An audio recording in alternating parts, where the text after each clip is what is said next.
मुकाशिफा बाब नंबर 14।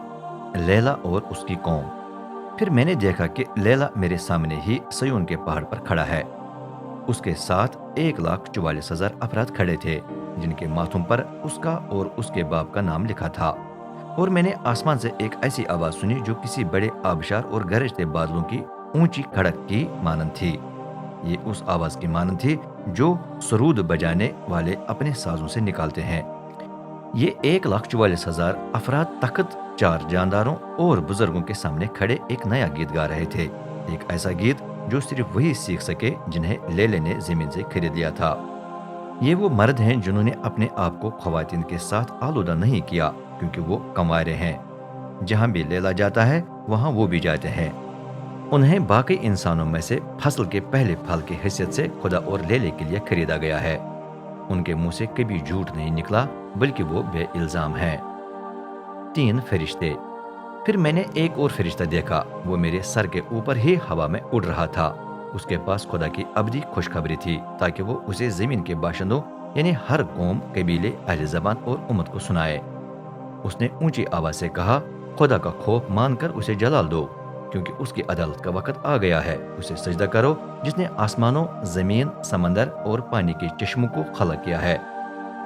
एक दूसरे फरिश्ते ने पहले के पीछे पीछे चलते हुए कहा, वो गिर गया है, हाँ, अजीम बाबुल गिर गया है, जिसने तमाम कौमों को अपनी हरामकारी और मस्ती की माई पिलाई है।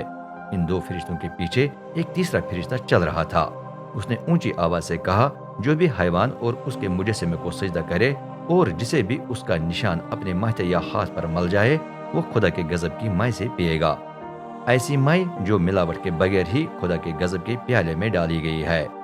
मुकद्दस फरिश्तों और लेले के हुजूर उसे आग और गंधक का अजाब सहना पड़ेगा, और इन लोगों को सताने वाली ये आग जलती रहेगी। इसका धुआं अब तक चढ़ता रहेगा। जो हैवान और उसके मुजस्समे को सजदा करते हैं या जिन्होंने उसके नाम का निशान लिया है, वो न दिन न रात को आराम पाएगा। यहाँ मुकद्दसीन को साबित कदम रहने की जरूरत है, उन्हें जो खुदा के अहकाम पूरे करते और ईसा के वफादार रहते हैं।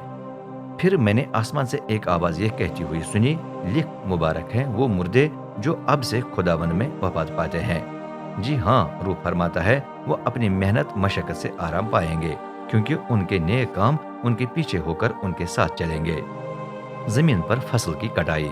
फिर मैंने एक सफेद बादल देखा और उस पर कोई बैठा था जो इब्ने आदम की मानंद था। उसके सर पर सोने का ताज और हाथ में तेज द्रांति थी।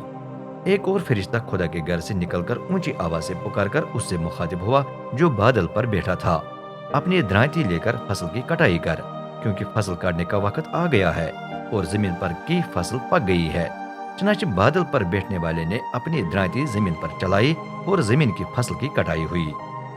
इसके बाद एक और फरिश्ते खुदा के उस घर से निकल आया जो आसमान पर है, और उसके पास भी तेज द्रांति थी। फिर एक तीसरा फरिश्ता आया, उसे आग पर इख्तियार था। वो कुर्बान गाह से आया और ऊंची आवाज से पुकारकर तेज द्रांति पकड़े हुए फरिश्ते से मुखातिब हुआ, अपनी तेज द्रांति लेकर जमीन की अंगूर की बेल से अंगूर के गुच्छे जमा कर, क्योंकि उसके अंगूर पक गए हैं।